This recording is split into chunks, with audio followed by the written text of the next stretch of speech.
জাহান্নামের পরিচয়। মহান আল্লাহ বলেন, ইন্না জাহান্নামা কানাত মিরসাদা, নিশ্চয় জাহান্নাম মানুষকে ধরার জন্য ওঁত পেতে বসে আছে। এটা হলো জাহান্নামের পরিচয়। লিত্তাগিনা মাআবা, যারা সীমালঙ্ঘন করছে তাদের থাকার জায়গায় জাহান্নাম, শত্রু হিসাবে ওঁত পেতে বসে আছে জাহান্নাম। এই কথা আল্লাহ তাআলা বলেন। আল্লাহ তাআলা বলেন, ফাম্মা মান খাফফাত মাওয়াজিনুহু, যার নেকির পাল্লা হালকা হয়ে যাবে তার থাকার জায়গা হবে অতীব গভীর গহ্বর হাবিয়া। অমাদরাকা মা হিয়া। মুহাম্মদ সাল্লাল্লাহু আলাইহি ওয়াসাল্লাম, আপনি কি বলতে পারেন গভীর গহ্বর হাবিয়া নামক জাহান্নামটি কি? আপনার কি হাবিয়া নামক জাহান্নামের পরিচয় জানা আছে? আমি বলি, নারুন হামিয়া, তা হচ্ছে জ্বলন্ত উত্তপ্ত আগুন। এটা হলো জাহান্নামের পরিচয়। জাহান্নাম বলতে একটা আগুনের খণ্ড। জাহান্নামে যাবে মানুষ আর জিন, গরু ছাগল যাবে না, পশু প্রাণী কেউ যাবে না। আল্লাহ তাআলা বলেন, কাল্লা লা ইউমবাদান্না ফিল হুতামা ওমা আদরাকা মাল হুতামা, অবশ্যই অবশ্যই তাকে চূর্ণ বিচূর্ণকারী হোতামা নামক জাহান্নামে নিক্ষেপ করা হবে। মুহাম্মদ, আপনি কি বলতে পারেন অমাদরাকা মাল হোতামা, চূর্ণ বিচূর্ণকারী হোতামা নামক জাহান্নামটি কি? এটিকে আপনার জানা আছে? আমি বলি, নারুল্লাহিল মুকাদা, তা হচ্ছে জ্বলন্ত উত্তপ্ত আগুন। এগুলো কিন্তু কোরআন মাজিদের আয়াত।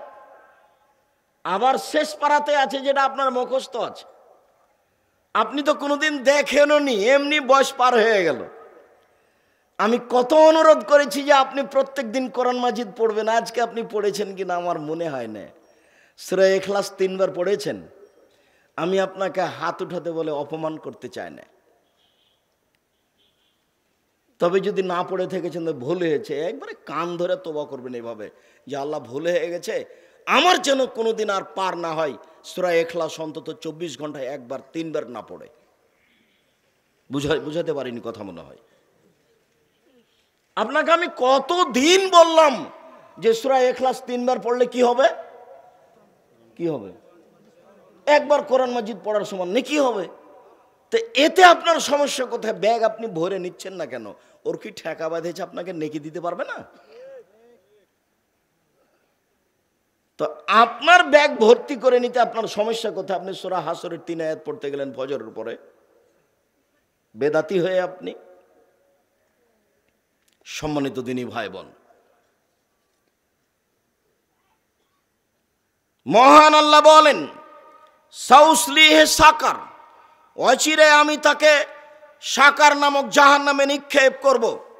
ওমা আদরাকা মা সাকার, মুহাম্মদ আপনি কি বলতে পারেন সাকার নামক জাহান্নামটি কি? আপনার জানা আছে?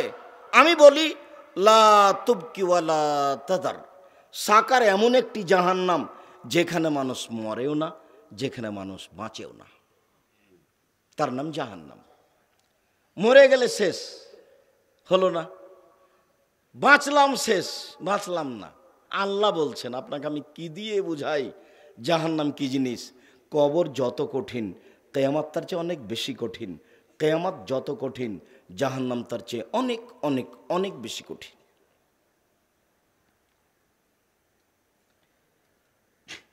কবর বলতে বাড়ির পিছন দিকে 2.5 হাত গর্তের নাম কিন্তু কবর নয়।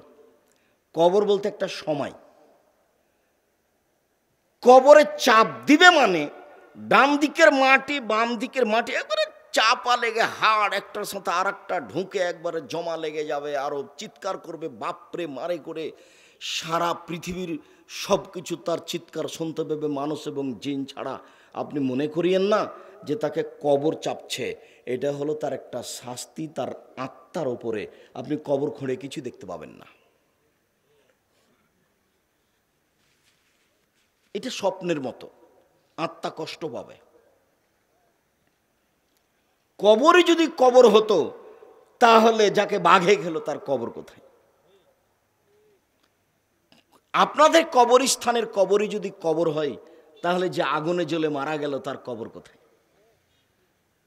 মরার পরে বিচারের দিন পর্যন্ত এই সময়ের নাম হলো কবর। বিচারের মাঠে সবাই উঠবে, তার নাম বিচারের মাঠ। জাহান্নাম জান্নাত হয়ে যাবে, বিচারের মাঠ শেষ হয়ে গেল। জাহান্নাম কি জিনিস হয়? তিহিল মৌতু মিন কুল্লি মাকানিন ওয়া মা হুয়া বিমাইয়াত। মরণ চতুর্দিক থেকে ঘিরে ধরবে, তবুও সে মরবে না, তার নাম জাহান্নাম। লা ইয়ামুতু ফিহা ওয়া লা ইয়াহইয়া। মানুষ সেখানে মরবেও না, মানুষ সেখানে বাঁচবেও না, তার নাম জাহান্নাম। আয়াত থেকে একটু জাহান্নামের সংক্ষিপ্ত পরিচয় দিচ্ছিলাম। এবার আল্লাহ রাসূলের মুখ থেকে দুই একটা বাক্য। রাসূল সাল্লাল্লাহু আলাইহি সাল্লাম বলেন, ইন্না সাখরাতাল আযীমা লা তুলকা মিন শাফিরে জাহান্নাম। বিশাল একটা পাথর যদি জাহান্নামের মুখের উপরে ছেড়ে দেওয়া হয়, তাহলে নিচে যেতে সময় লাগবে ৭০,০০০ বছর। তো ১ কোটি মণ ওজনের একটা পাথর যদি ১ মিনিট নিচে যায়, কত যেতে পারে?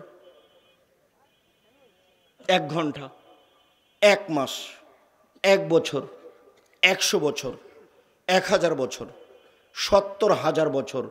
আপনাকে আমি কি দিয়ে বুঝাবো যে জাহান্নামের গভীরতা কত? জাহান্নাম কি জিনিস আপনাকে আমি কি দিয়ে বুঝাই? রাসূল সাল্লাল্লাহু আলাইহি ওয়াসাল্লাম বলছেন যে মুনাফিক জাহান্নামের নিচে থাকবে, হিন্দু থাকবে, এই কথা তিনি বলেননি। যারা মুনাফিকি করে, আপনাকে আমি নিষেধ করেছি, যেখানে দুইজন বসে আছে সেখানে আপনি বসবেন না। এই ছেলে, আপনাকে আমি 4টা উপদেশ দিয়েছি। 1, আপনার জীবনে সবচেয়ে জরুরি কাজ 5 ওয়াক্ত সালাত নামাজ। 2, আপনার জীবনে জরুরি কাজ বৈধ রুজি। 3, আপনার জীবনে জরুরি কাজ কোরআন মাজিদ তেলাওয়াত করা। 4, আপনার জীবনে জরুরি কাজ আপনি দুজন যেখানে বসে আছে এখানে বসবেন না। কেন? ওখানে আর একজনের বদনাম হচ্ছে, ওর সাথে অংশগ্রহণ করার কোনো প্রয়োজন নাই। যখন আপনি আপনার কাজকর্মে পরামর্শ বৈঠক করছেন সেটা ভিন্ন কথা। আড্ডা পিটেন আপনি দোকানের সামনে বসে কি করে? স্বভাব কখন পরিবর্তন হবে? হয় না কেন? এই 4টা আমি উপদেশ সব সময় দেওয়ার চেষ্টা করেছি আর অনুরোধ করেছি রক্ষা করার জন্য। সম্মানিত দিনী ভাই বোন, মুনাফিক জাহান্নামের নিচে থাকবে। যারা বদনাম গীবাত করে ওরা মুনাফিক। খুব সাবধান, হিন্দু জাহান্নামের নিচে যাবে এই কথা আল্লাহর নবী বলেননি, আল্লাহ বলেননি। জাহান্নামে যাবে। রাসূল সাল্লাল্লাহু আলাইহি ওয়াসাল্লাম বলেন, ইন্না গিলজা জিলদেহি ইসনানেও আরবাউনা জেরা। একজন জাহান্নামীর গায়ের চামড়া 42 হাত মোটা। তিনি বলেন, অন্না জিরসা মিসলু উহুদিন। একজন জাহান্নামীর দাঁত হলো উহুদ পাহাড়ের সমান। উহুদ পাহাড় হলো 4 কিলোমিটার প্রশস্ত, 8 কিলোমিটার লম্বা। নিচে কত আছে তা মানুষ জানে না। তাহলে একটা দাঁত যদি এরকম হয় আর যদি মুখের গোস্ত না থাকে, তাহলে দাঁত কেমন লাগবে দেখে?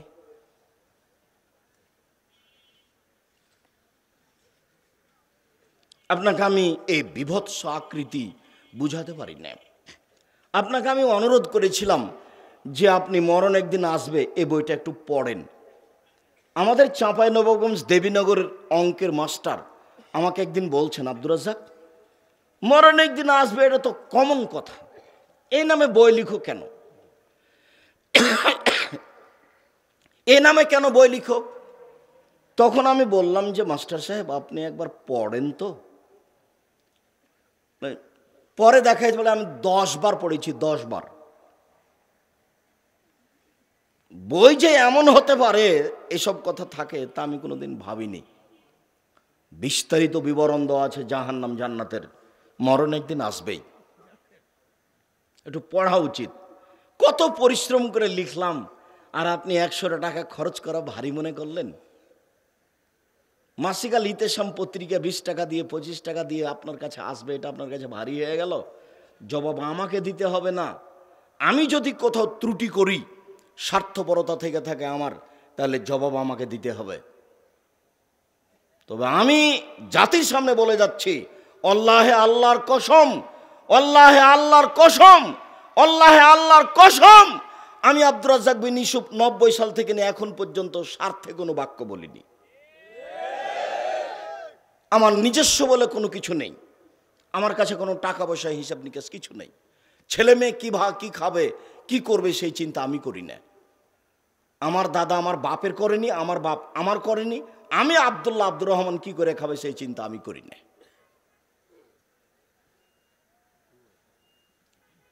রুজি ওদের আছে একটা, এটা আমি বিশ্বাস করি।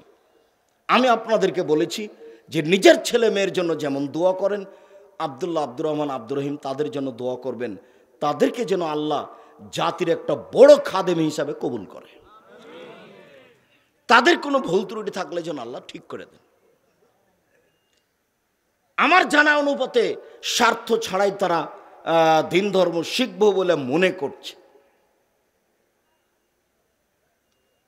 আর আমি তো আপনাকে বলেছি, আমি 90 সাল থেকে আজ পর্যন্ত কেউ যদি আমাকে বলে যে আপনি আমার কাছে পথ খরচ পাথেয় চেয়েছেন, এটা যদি আমার সামনে বলে দিতে পারে, আমি জাতির সামনে কোনোদিন দাঁড়াবো না। আমি চেষ্টা চালাচ্ছি স্বার্থ ছাড়াই দিন ধর্মের কিছু কাজ করা। আপনাকে আমি অনুরোধ জানাচ্ছি এইসব কাজের সাথে সহযোগিতা করা। কিছুদিন না পারলে মুখে তো বলতে পারবো যে আল্লাহ কবুল করো। এই কথাটার কার্পণ্যতা আপনি করবেন কেন? কেন করবেন? আল্লাহ কবুল করো এই কথা যদি কবুল হয়ে যায়, তাহলে আমার মধ্যে যে ভুল ত্রুটি আছে সেটা আল্লাহ কি করবেন? ঠিক করে দিবেন। রাসূল সাল্লাল্লাহু আলাইহি ওয়াসাল্লাম বলেন, ওয়াইন্না বাইজাহুম ওয়াইন্না ফাকেজাহুম মিসলু বাইজা। এই উরু রানটা হচ্ছে বাইজা পাহাড়ের সমান। বাইজা পাহাড়ের 39 কিলোমিটার লম্বা। রাসূল সাল্লাল্লাহু আলাইহি ওয়াসাল্লাম বলেন, ওয়াইন্না মাজলিসু বাইনা মক্কা ওয়াল মদিনা। একজন জাহান্নামীর বসার জায়গা 450 মাইল মক্কা থেকে মদিনা। একটা লোকের বসার জায়গা যদি 450 মাইল হয়, আর প্রতি হাজারে 999 জন লোক যদি জাহান্নামে যায়, তাহলে জাহান্নাম কত বড়! বিচারের মাঠে জাহান্নাম থাকবে, জান্নাত থাকবে, মানুষ থাকবে, জিন থাকবে, গরু ছাগল থাকবে, পশু প্রাণী থাকবে, ইলিশ মাছ থাকবে, সব কিছু থাকবে। আল্লাহ থাকবেন, ফেরেশতা থাকবেন, জিবরাইল থাকবেন, মেকাইল থাকবেন। বলেন কিয়ামতের মাঠ কত বড়!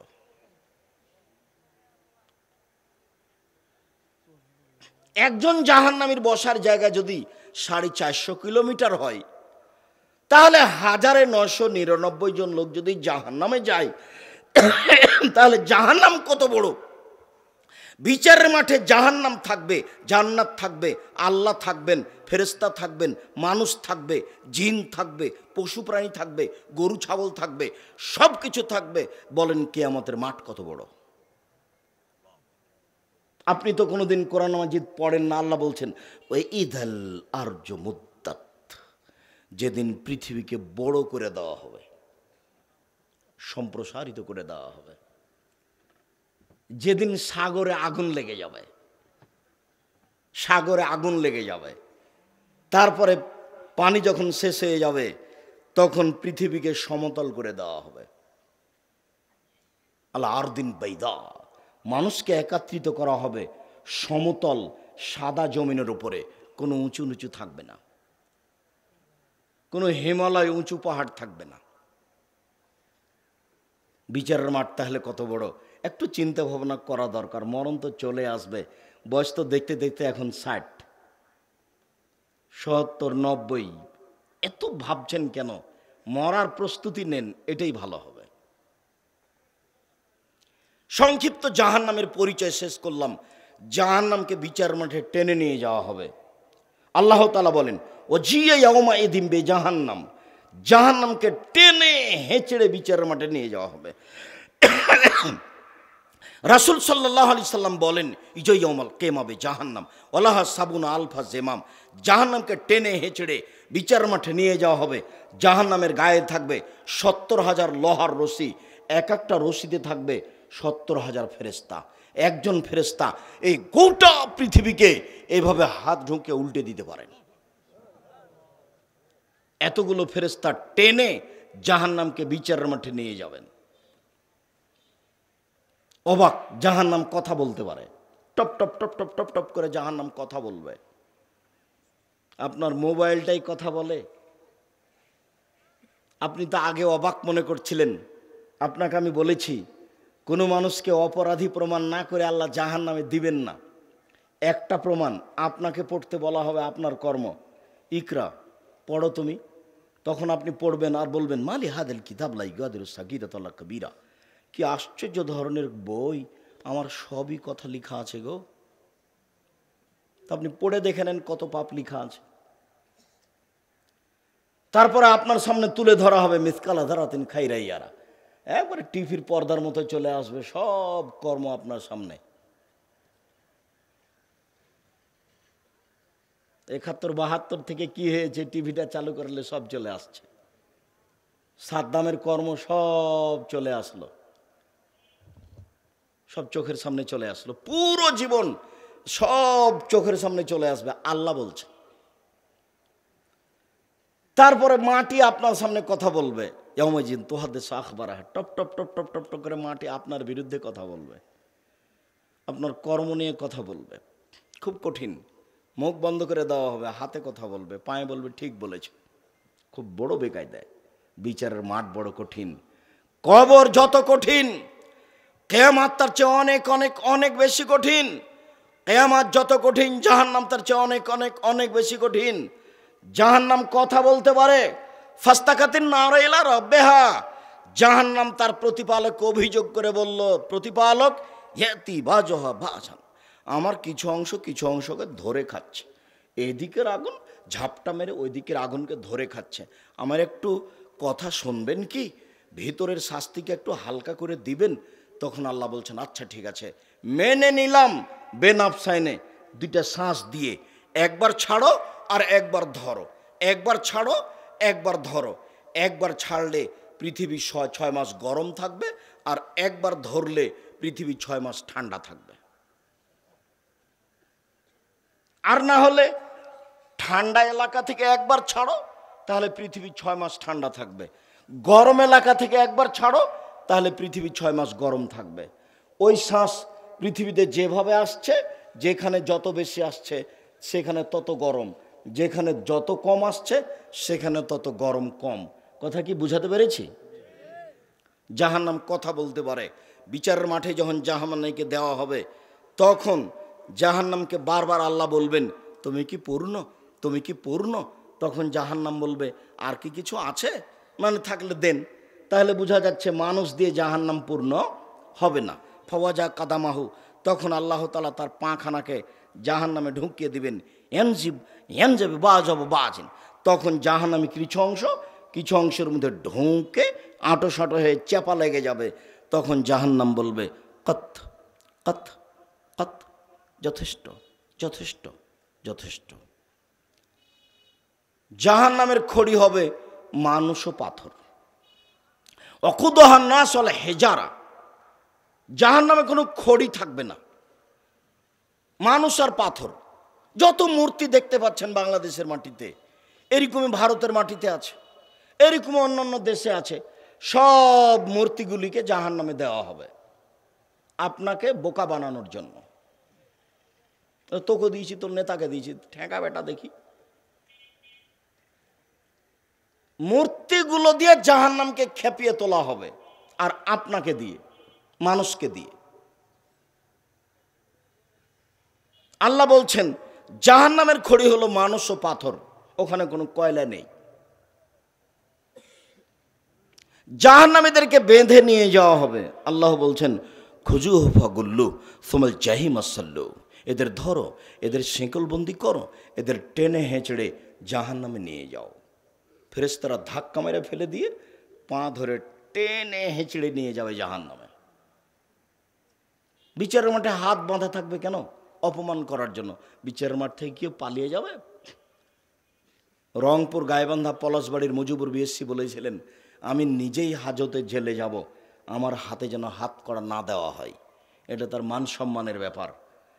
তো সেদিন ইন্দিরা গান্ধীর পিছন দিকে হাত বাঁধা থাকবে, ফেরাউনের বাঁধা থাকবে, যারা বড় বড় ক্ষমতাশীল তাদের হাত পিছন দিকে বাঁধা থাকবে।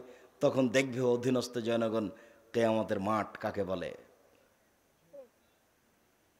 পিছন দিকে হাত বেঁধে ধাক্কা দিয়ে ফেলে দিয়ে ছেঁচড়ে জাহান্নামে নিয়ে যাওয়া হবে। কোরআন মাজিদের আয়াত।